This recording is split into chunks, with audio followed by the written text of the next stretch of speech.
Hey everybody, welcome back.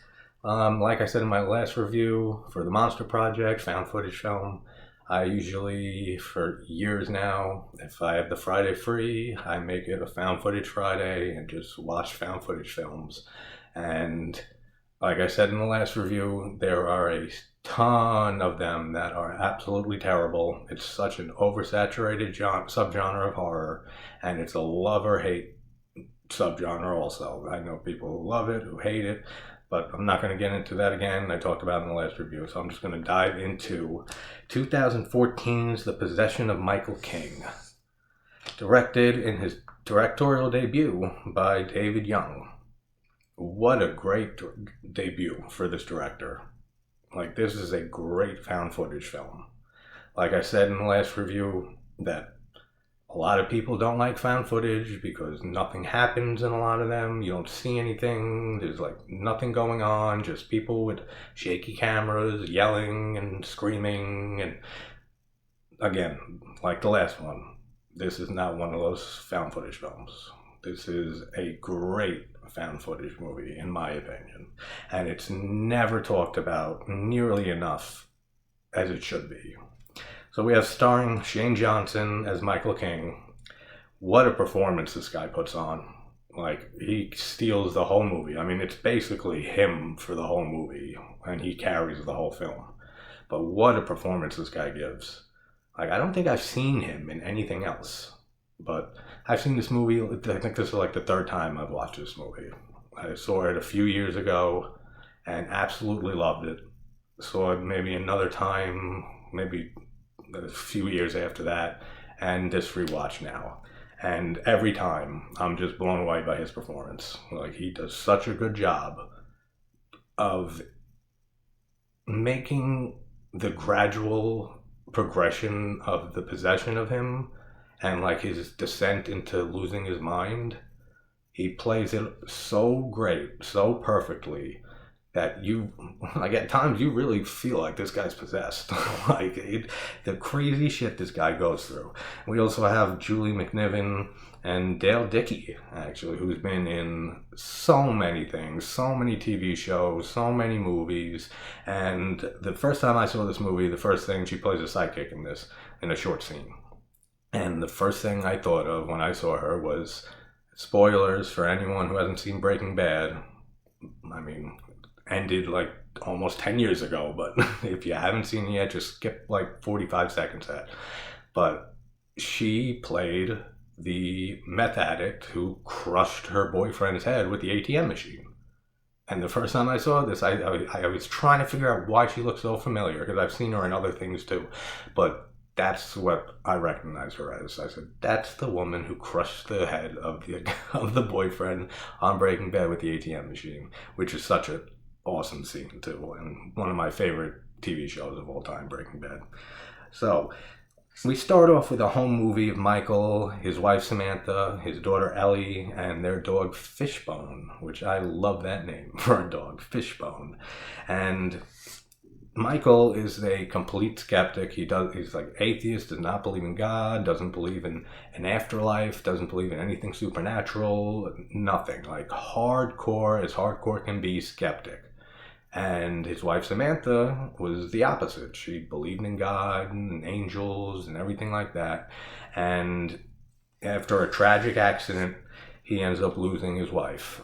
And after this happens, in his way of coping and trying to prove that there is no God, there is no devil, there is no supernatural, and when we die, we just cease to exist. So he wants to prove that. So he ends up going and having a bunch of different, like, satanic rituals and necromancy and everything performed on him, and video and documents all of it to prove that none of this is real, none of this exists. And boy, is he in for a surprise. This movie is crazy. So he goes to a psychic, like I said, played by Dale Dickey, and basically is interviewing her and saying, like, Like, do you ever feel like you're preying on people's emotions and their grief and everything like that? And she says, no, I don't. And, like, my visions are real and everything. So he mentions about Samantha, his wife, who used to see the psychic all the time. And mentions to her while he's flipping a quarter in his fingers, which comes into play a few times in this movie and is actually a nice little touch. I really like the symbolism of the quarter and what it means, and that we find out at the end why this is so dear to him. But he ends up saying that Samantha was told by her, the psychic, that instead of going on a trip to Europe with Michael, that she should stay behind and she's going to have a big break in her acting career. And Michael says to her that, yeah, it didn't turn out that way. And she says, it'll happen. And he's like, no, it won't. She's dead. And says her name, Samantha King. And the psychic remembers her, of course, and says, oh my God. Tries consoling him, and he's not having any of it. He said, if anything, just admit it. Just admit this is all a show. This is all a scam. This is just a performance you're putting on. And this offends her, and she just says, I got to ask you to leave. And this is his mission through this whole movie, is to just find any shred of proof that there's anything supernatural or afterlife or a god or the devil or demons, anything that'll give him comfort that his wife is waiting for him when he passes, which is something I think everybody who's lost somebody can relate to. Absolutely. It plays on a lot of themes in this movie. He has a monologue when he's first talking, like after the psychic scene, and he's talking about death and what happens after death, and that religion and spirituality are the two most profitable businesses in the world, and that it's all bullshit, and he's going to record himself with all types of curses done to him and spells and satanic rituals, and to prove that this is all bullshit. Now, I want to believe in a lot of this type of stuff. I believe in aliens, 100%. I think aliens absolutely exist. I believe in some cryptids. I've always been interested in this type of stuff. I want to believe in supernatural. I kind of do, but there's still skeptic in me. That, like, if a best friend came up to me and said, you won't believe what happened last night, like, I was seeing ghosts in my house, I wouldn't believe them. Like, at first, I would not. Like, unless they had, like, definitive proof that can't be doctored or can't be made up. No. Like, as much as I'd like to believe it, I would have to have an experience of my own. Like, that's the only way. That's the only way that I'd be able to actually 100% say this shit exists. This is real. And like I said, nowhere near the hardcore skeptic that Michael King is in this movie, but I can relate because, like I said, you want to believe, and most people want to believe in stuff like this, especially in afterlife and everything, that then when they die, that they'll go somewhere peaceful and they'll meet up with their loved ones.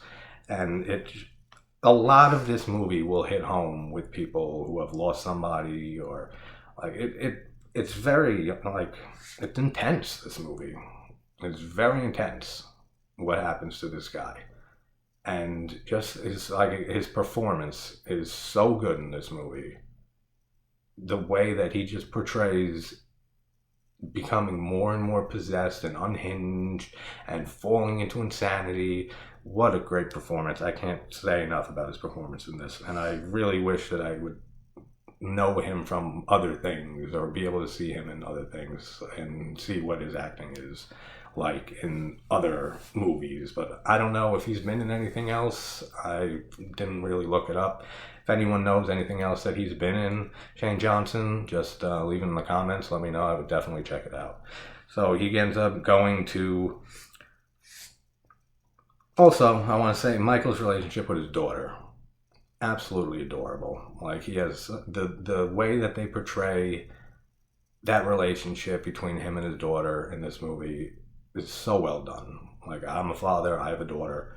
I can relate completely to just that dynamic and everything. It's heartwarming seeing them on screen together.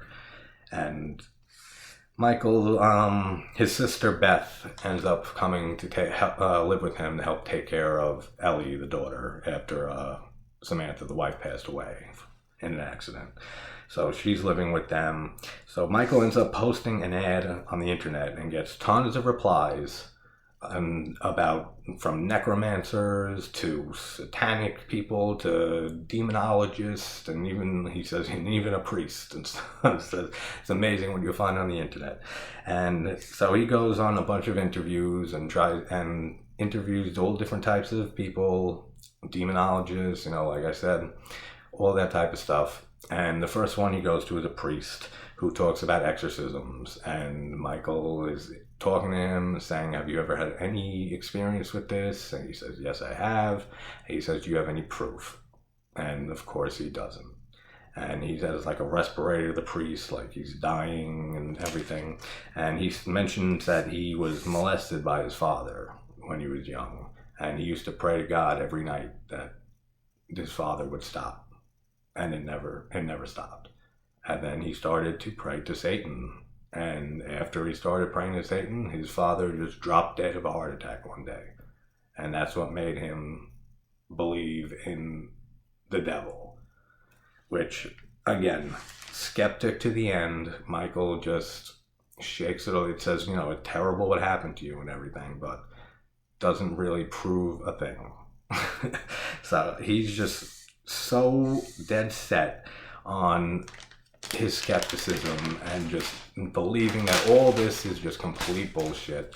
And he ends up going to buying a demon summoning kit to try to summon a demon on his own, and the demon is a no-show. No demons show up. And he ends up having like this little joke that he pretends that he's getting like possessed or something on camera, and then he just like, I'm just kidding. A funny little scene there. And so next he goes to a demonologist couple, and they give him LSD to drink and makes him jerk off into a cup for his essence, as they say in the film. The sound design and music in this film, awesome. The sound design, all the creepy sounds that, as he's getting more and more possessed, the voices he hears, and just him crawling around in the end when he's possessed, so good. The sound design is great. The music throughout it is creepy. It sets a great tone, a great atmosphere. Can't say enough about the sound design and the music in the movie. Like, it's very, very good. And again, like I said in the Monster Project review, this is a found footage film. This is very low budget. And when I'm saying that certain things are so great in this film, keep that in mind, that for a found footage film, yes, in the grand scope of things, some things, yes, are very, very good in this movie. And like I said, Michael's performance in this movie is excellent. And the sound design is very, very well done. And the music is very well done. It does have a lot of tropes that we've seen before in the found footage and possession movies and stuff like that. But it has a charm to it in a way, and like a disturbing charm. It's hard to describe. It really is. And so he ends up drawing a picture with these demonologists, husband and wife, and they just tell him close his eyes and just draw whatever comes to mind. And he just draws this picture that matches a demonic entity or symbol in their demonology book, and mentions that he's like, this demon is like the breeder of ants, and he infects the weak-spirited and skeptics and everything like that. And they end up bringing him into their like garage or something like that, and have this crazy ritual. He has like a symbol drawn on his chest, and it looks like blood, but who knows. And they lay him down on a cross, a crucifix, and like tie him up, and just the light is swinging back and forth, and they're chanting, and then this couple just starts fucking right in front of them. right in front of Michael, tripping balls on LSD, and his friend, who's the cameraman for this little project that Michael is doing. Jordan, I think his name is. I wrote it down somewhere. Well, when I come across, I'm pretty sure it's Jordan though. And he's imagine you're tripping balls on LSD in that situation, that you're just tied to a cross. You have fucking satanic symbols everywhere. Lights are fucking swinging around, and this weird couple just starts fucking right in front of you. Like, such a creepy scene. Like, it's very well shot. A lot of the scenes in this movie are very well shot and very creepy and atmospheric. Like, it does a great job with that. The scene right after, Michael's still it's a funny scene. He's still tripping balls. He's just sitting there like he's just entranced, and his friend's fucking with him. He's like, just enjoy the acid trip. He's going like, you're running through a forest. You're running. He's like, Michael's not having it. He's like, please stop. He's like, shut the camera off. Like, I can't deal with this right now. So the next thing that he has done to him, he goes to a necromancer. This mortician is his day job, but he, like, at night and whenever someone comes to him, he practices necromancy. And what crazy shit that goes on with this, man. He ends up giving them a shot of Novocaine. He ends up sewing teeth from a dead corpse, like, into his stomach here, like a row of teeth. Because he says that if the more that he can seem like a freshly dead corpse, that it can confuse the spirit and it can have him enter Michael's body. So they sew the teeth into him. The mortician ends up cutting open a frog that contains DMT, dimethyltryptamine, which is produced in your brain, the pineal gland, and it's the most powerful psychedelic on earth, is what the mortician says.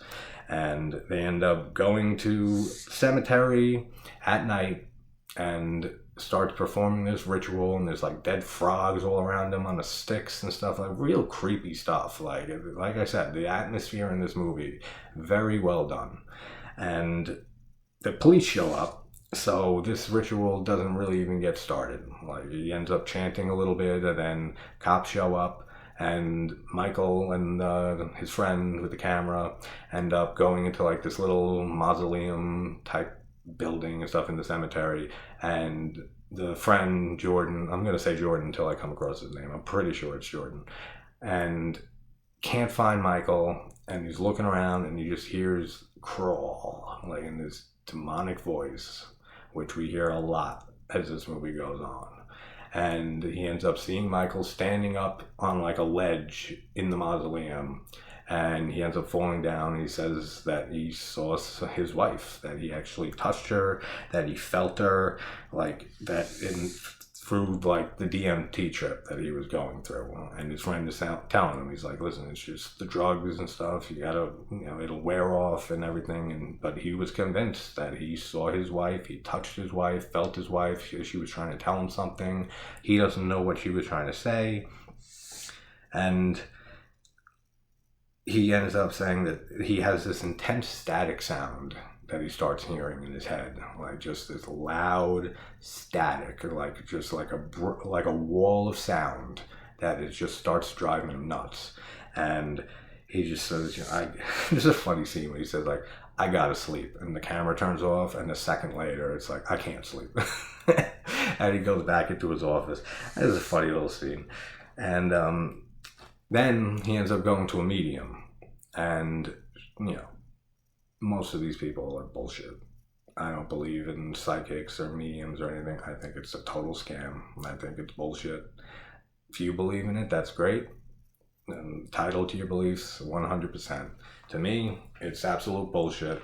There's no proof that any of this is real, and don't think there ever will be. So this medium is taken over by Samantha, his wife, briefly, and ends up like going right in Michael's face and saying, Michael, and says like, you need to, and then this medium just has a seizure and just falls out and starts seizuring out. And still, like the skeptic he is, he's just sitting there at the camera in his house, and he's saying like, was this just part of her show? Like channeling, like did she really channel Samantha? Or was this just part of her show and the seizure was just a freak coincidence? Still, like the way he is, just no matter what he's seeing, he's still completely skeptical about everything. Like, I mean, if that was me in that situation and the medium came up to me the way she does to him and talked in like a different voice and then seizured out on the ground, like I said, I want to believe. And there's still always that bit of skepticism in me. But if I saw that shit, I'd pretty much start leaning towards this might be real. Like, and then as it keeps going, like, it just starts getting weirder and weirder. He starts acting really weird and not himself. He burns his hand. His sister is cooking dinner and hands him a bowl of salad, and he touches it and it burns his hand. He's like screams. He's like, "Why would you hand me that?" He's like, "It's fucking scalding hot." And she's just like, "Michael, it's a salad." So you see that this something has taken him over in these rituals and necromancy. One of them was real and is starting to take over and possess him. Cool how they don't exactly come out and directly say which people that he went to, which ritual actually possesses him. But I will get into that at the end because it's very obvious if you're paying attention. So he's hearing sounds in his voice and hearing voices eventually. And we have a scene with an audio analysis person who's analyzing, like, he was filming himself and he had like this shriek come out of his vocal cords, and he brings it to get the tape analyzed. And this guy, it's a great scene. I mean, I'm a musician, so hearing him talk about like frequencies and stuff like that, really cool, like really interesting. And he starts saying, plays a pitch on his keyboard and says, you know, this is the lowest, and this is the highest. That's Guinness Book record vocal range. And then he goes to change the frequencies and say, on your tape, all the way down here, like, and then all the way up to just like almost inaudible, that like you can almost not hear it. Such a high pitch that it's absolutely impossible to create those voices and that sound out of your vocal cords. And Michael even asked him, he said, "Is it possible that this sound came from my vocal cords?" And the guy says, "Not a chance." Like, there's no chance. It's got to be a problem with the camera. And Michael says, and he's starting to realize something might be wrong with him. And he says, it's not the camera.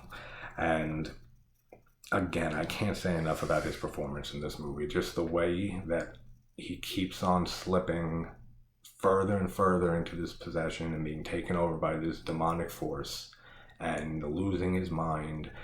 What such a good performance. I can't say it enough. Like, for a found footage film, especially, great. Like, so good. Like, he steals this whole movie. I mean, like I said, he's basically the only like real character in the movie who we're following around, which is a cool little twist too on the genre of like demonic possession and stuff, because we get to see in this film the point of view from the person being possessed, which you don't see that often. You see, you know, from other people's perspectives and trying to help somebody who's possessed or trying to exorcise them and stuff. In this movie, it's all from the perspective of Michael, who is becoming possessed, which is, I think that's cool. That's something you don't see very often. And Fishbone, the dog, I love that name, like I said, ends up barking at Michael. So he senses, like animals do, senses something wrong. And he goes to a psychiatrist eventually, and she says the sound you're hearing is most likely tinnitus. And he says that he already saw a doctor and said that he's complete bill of health, he's completely fine. So we get this hypnotized scene that the psychiatrist hypnotizes Michael, And what a great scene, man. And with the lights flickering on and off, like the lights that are hypnotizing him, and the way the lighting is done, and he's laying on the table and he's hypnotized, and she's asking, like, how do you feel? He said, I feel fine. And saying, do you still hear the sounds in your head? And he said, yes. And he says, I know what they are now.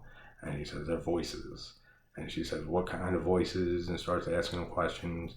And then all of a sudden, he disappears in a blink of an eye right off the table.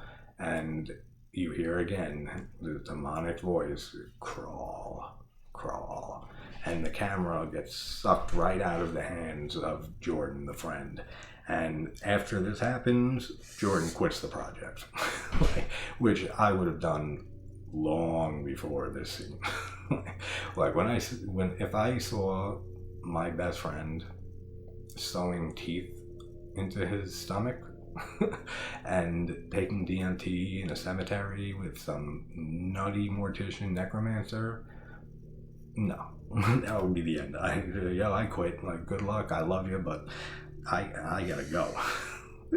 And he's still so skeptical, still at this point, and it just shows how some people, just no matter what, they still close themselves out to believing in certain things like this and having these certain beliefs, that it's so ingrained in him to not believe in any of this that it's so hard for him to actually realize this shit's getting real, which is such a great idea being explored here. I mean, there's so many great things in this movie. And so the daughter comes and says she had a dream of a monster, and this is a heartbreaking scene, man. Like I said, I'm a father, and daughter comes in and says she dreamt of a monster, and he says, don't worry, I'll take care of you. I won't let the monster get you. And she says, the monster's you, Daddy. Oh, can you imagine hearing that from your daughter, saying that you're the monster in her dreams?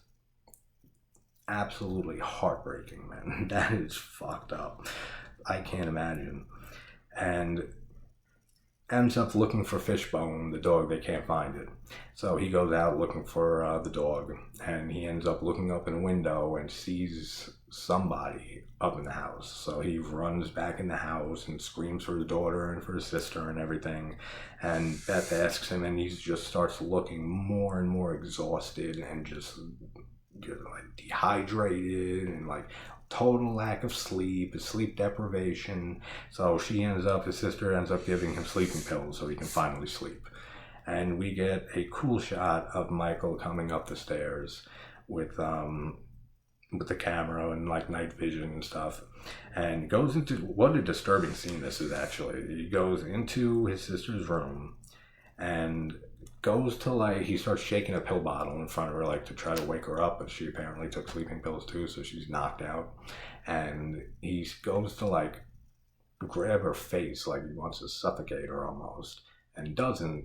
But then he ends up lifting the covers up and taking the covers off her, and she's in her panties sleeping and stuff, and he just starts caressing her leg and starts slipping his hands into his sister's panties. What a sick scene, man. It's fucking disturbing. And again, with the whole crawl thing throughout this movie, the way he's like going up her leg and stuff is like he's crawling his hand up. Like, nice little touch there in a disturbing scene. Like, very cool touch though. And now, I pick apart so many things in movies.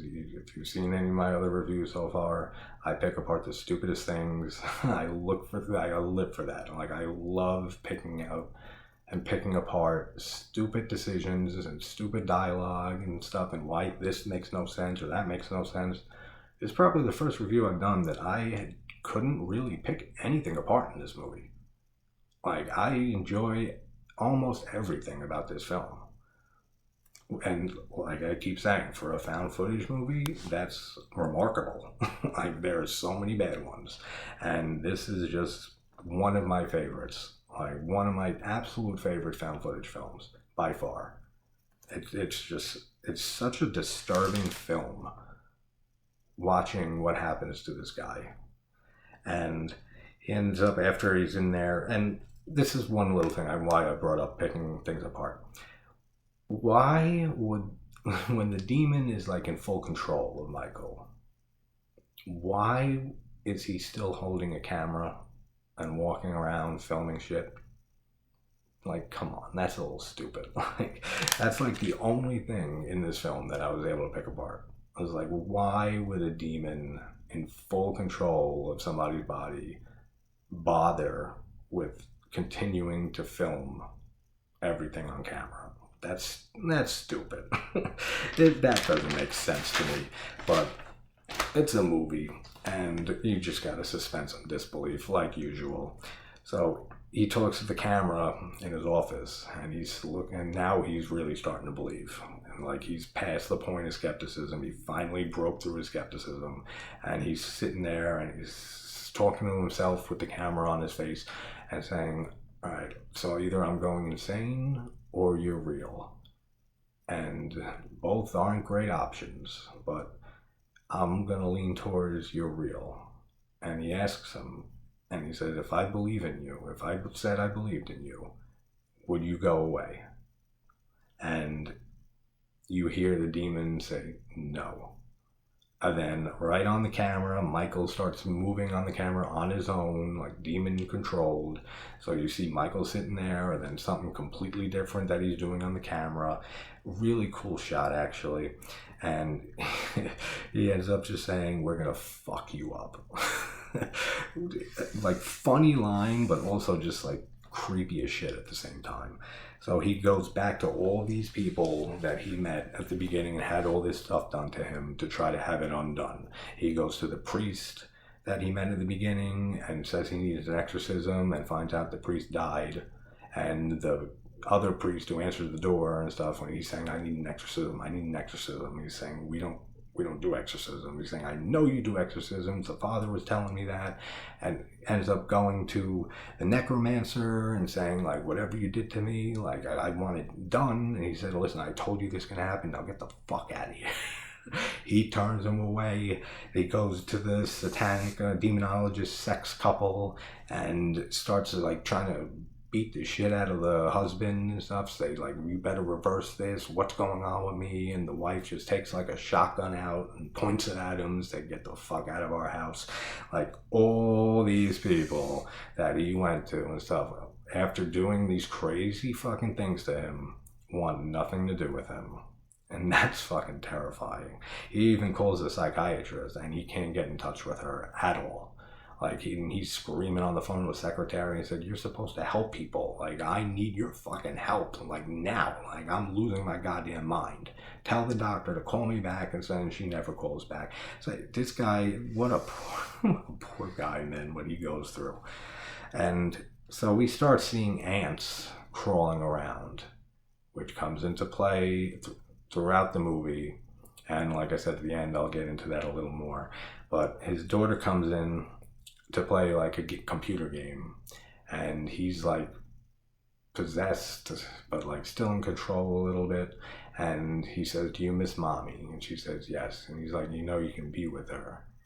And he starts hearing voices from this demon in his mind that's telling him to kill his daughter, which, can you imagine? Like, Jesus Christ, dude, like unbelievable. Like, I could not imagine going through something like this, and especially if this fucking demon, you can do whatever you want, demon, but don't you dare make me hurt my daughter. Like, fuck you. Like, so crazy. And we get another shot of the camera coming upstairs, and again, I wrote down, I was like, why would him being fully possessed be filming all this? The only thing in the film I can pick apart, like I said, which is rare for me, like, especially if you've seen some of my reviews. My Scream review, I do not like Scream. I tore that movie apart for like 35 minutes. Nothing I can really tear apart in this movie. Nothing I can pick apart. Nothing I think is that stupid. Nothing I think is like a bad performance, or nothing. Like, it's just a great found footage movie. So he's coming back up the stairs. He goes into his daughter's bedroom with a butcher knife, kitchen knife, and he's holding it up, and you think he's going to kill his daughter.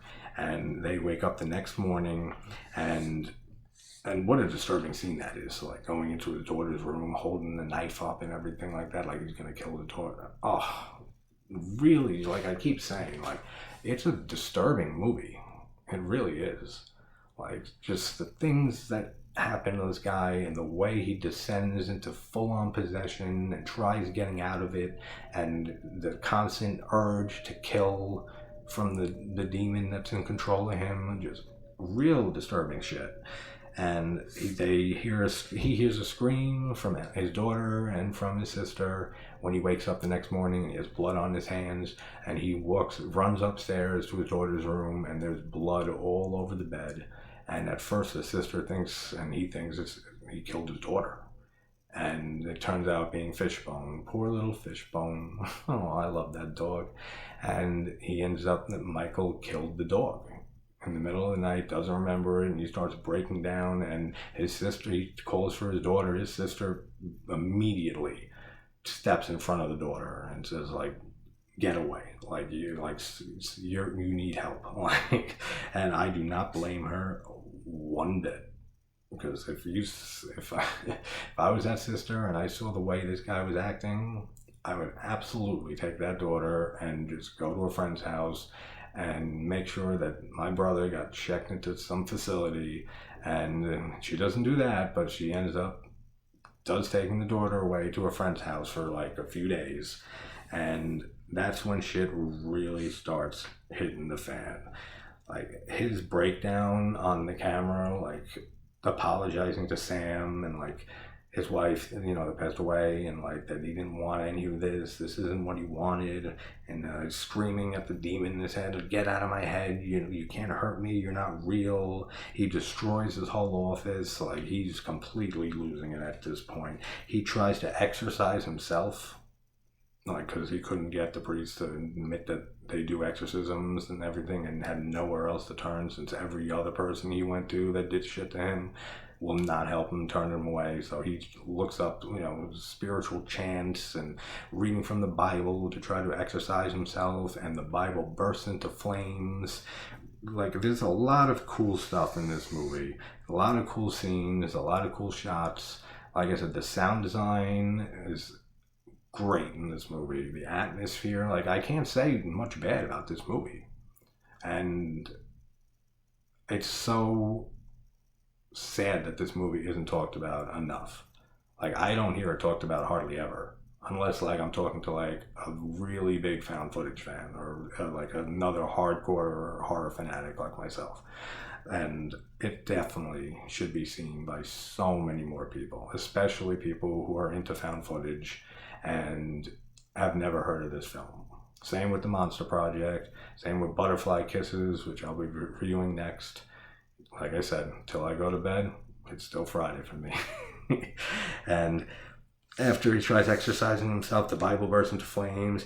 The demon makes him carve a pentagram into his chest, and his chest is bleeding and everything in the shape of a pentagram. And again, just the gradual possession in this movie, like we're so used to seeing in most movies, like a lot more modern movies, I guess, because Exorcist was a slow transformation into being possessed. But like, so there have been movies like that, but a lot of the most like modern movies, the last 20 years or so, it's like instant possession and stuff. This is just a gradual thing that's taking him over and losing his mind in the process, and it's terrifying. Putting yourself in his shoes, absolutely terrifying. And he ends up sewing his chest back up where he carved the pentagram. And what a great effect. Like, that is a great effect for a found footage film. Like, the way that they shot that of him sewing himself back up, really cool. Like, very good. Then I cringe at this scene. He says, like, nothing's real anymore. I can't feel anything. And he just takes this long needle and sticks it right through his finger all the way.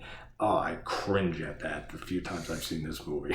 That is fucking, I gotta turn away a little bit, because something about like needles and fingers has always like not sat well with me at all.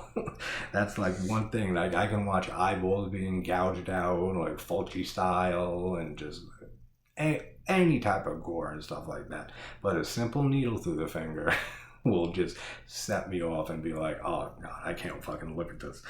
And then we have another scene with ants. And now we have Michael explaining that he has an ant on his body at all times, and every time he kills it, there's another one reappears somewhere else on his body. And then we get this cool little shot with just a jar, like big ass jar, like this big, and it's filled up to maybe here with dead ants, all the ants that he's been killing off his body, and another one just keeps on reappearing on his body. That's a cool little touch. Like, I've never seen something like that in a film that I can remember.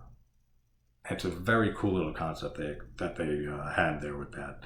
And he goes out to kill somebody because the demon is telling him to kill. So he actually goes out and he says, he's talking to himself, he's talking to the demon in his head and saying like, all right, I'll do it. I'll go out and I'll kill somebody. He's like, just, you cannot have my daughter. And like I said in the beginning, the dynamic between him and his daughter is just adorable in this film. And the way that he can just hold back and just suppress the demon in him just because of the unfathomable love that he has for his daughter is just beautiful. Like it's very well done. And he ends up handcuffing himself to the bed that night, so he can't go anywhere. Because when he goes out to kill somebody, he comes up to like a homeless person or something with a knife, and then he cuts back to his house and you say, I couldn't do it. I can't do it. So he just couldn't go through with it. So he handcuffs himself to the bed and says, I need to get some sleep. And he tosses the key all the way across the room and says, I have to fucking sleep, because he is so sleep deprived at this point. He is so out of his mind at this point that he's been through the ringer, man, at this point in this movie. And right when he handcuffs himself to the bed and tries to lay down, his body starts contorting and it just like sounds like his bones are breaking and stuff. Again, the sound design, so good, the sound in this movie. And great scene too, like of just his body just shifting and contorting and stuff. So good. I even wrote down like an excellent sound design, like especially in that scene. So good, very effective. And he ends up waking up unhandcuffed and has blood on his hands, and he ends up finding out that his friend Jordan, like, it is Jordan. See, I wrote it down there. I was right, Jordan. Which I don't know how I forgot. I mean, I just ended the movie like 5 minutes before I hit record here, so I don't know why I was unsure about his name. But he finds out that he murdered Jordan in his, in his demon-possessed trance in the middle of the night. Jordan came over to check on him, and he goes downstairs in the morning, Michael, with the blood on his hands, and he looks at the footage from the night before and sees that he killed his best friend. And man, is that fucked up. And his friend was saying on the camera and stuff like that, that if I unhandcuff you, we are going right to a facility, like immediately. You were checking into a facility. And that's most likely why the demon made him kill his best friend, because it goes against all the demon's plan. It's like he's not getting locked into a fucking mental asylum or anything like that. And we see a video of Samantha, his wife, like in the hospital after her accident, like before she's dying. And an emotional scene, man. And he's looking at the video and he's drinking and he's watching this video of her talking about angels and that she's seeing white lights and stuff like that. And really like emotional scene, man. And like I said, just I can't keep saying enough about his performance. Like, it's just so good in this film. And he tries killing himself many different ways. He tries slitting his wrists, and the demon like throws the knife out of his hand before he can do that. He starts taking pills, and a whole bunch of them, and he starts throwing them up. He hooks up a blow dryer in the outlet, and then gets in the bathtub and electrocutes himself.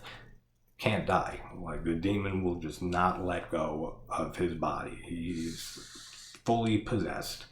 And while he's in the mirror, looking in the mirror in the bathroom after he takes the pills, he starts breaking down and starts saying, please, somebody, if they find this video, like, this is my story, please tell my story and tell my daughter I love her. I never meant for any of this to happen, and that this is proof that this is real. And please, somebody, tell my story. Great little dialogue there and monologue with him. So the sister ends up coming home, and he's just full on possessed at this point. Like, there's no real Michael left. And he ends up killing his sister. It's brutal, man. He just picks her up and just snaps her neck and throws her across the ground. Fucked up, man. And the sister's very cute in this movie. Like, a very adorable woman. And Ellie, the daughter, came home with the sister, and she starts running from Michael. Michael starts telling her, Ellie, run from daddy and stuff. And again, just his love for his daughter is so strong that it's the only thing that can keep him from being fully taken over by this demon and from killing his daughter. I thought that's such a cool little touch there, that like his love for his daughter is so unfathomably strong, like with most parents with their kid. I can't say all, because, you know, there's some parents that just don't like being parents and they can't handle it and stuff, but most parents who love their kids like that absolutely can relate to this. And she ends up running from Michael, and I even wrote down again, just fighting against the urge to kill her because of his love for her.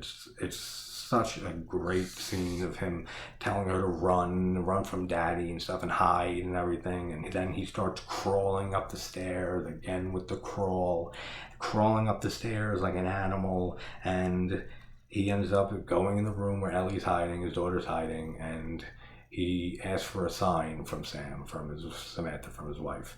And we see the quarter again that he carries around with him all the time, like move on its own and like twirl on the counter and fall down. And that's what kind of snaps him out of it and says, like, she's here with me. My wife is looking after us, me and my daughter. And Exorcist style, after that, it's like just like The Exorcist, he just pulls it together just enough to throw himself out the second story window, and he falls to his death. That way he just sacrificed himself to get rid of this demon to save his daughter's life. And as he's dying, when he falls out of the window, he hears Samantha's voice saying that everything is going to be all right. And we get the ending home movie shot of the same home movie in the beginning when they're on a picnic and saying that you don't believe in God and stuff like that. And we get to see the full video when they says that we didn't put a quarter in the meter and we're going to get the ticket. And the wife and Samantha ends up saying, I'll do it. And she ends up going to put the quarter in the meter, and a car just hits her head on, and that's what puts her in the hospital, and she eventually dies. And the last thing you see is after the car runs her over is the quarter that she was going to put in the meter just fall to the ground. I love that whole quarter symbolism through this whole movie. It's just very well done, very effective, and just very emotional too at the same time. It's just like that this guy carries around the quarter that his wife went to put in this meter that led to her accident and death. It's really like a depressing, disturbing film that is not talked about enough. And the last thing I wanted to talk about, because the few people that I know and have talked to about this movie, is which ritual or spell or satanic thing actually possessed Michael in this movie. What was the ritual or the spell or whatever that was the one that was real, that possessed him with this demon? And I always found it weird that people would ask this question, because it's very apparent. All you have to do is rewatch the scene with the demonologist couple that was fucking during the ritual and stuff, and the answers are all right there. You have them say with that when they're describing the demon that he tries to possess the weak-spirited and skeptical Michael, and the non-believer. The picture of the demon in the book looks just like an ant when they do the ritual in the garage and having sex and everything like that, he has the symbol on his chest, looks just like an ant. And they even say that he is the breeder of ants and that he will torture until madness, which is exactly what happens in this movie. So I don't see how anybody can be confused about which demon or ritual is the one that actually possessed him and was real. It is obviously the demonologist couple and the demon that they summoned, with all the ant symbolism and everything like that, and crawl and stuff like. Absolutely them. Like, there's no other way. And the only really rituals that he had done to him was that one, the necromancer, and like the home demon summoning kit that he bought. That's basically the only things that happened to him in this movie. So we know the necromancer thing didn't happen because he didn't even really start the ritual. He was in, the police showed up. And it's so obvious that it's the demonologist couple. So I never understood people who like asked that question. But this went on longer than I expected, like usual. But such a great found footage film. If you haven't seen it, and I said this last time with the Monster Project, why you would watch this review if you haven't seen this.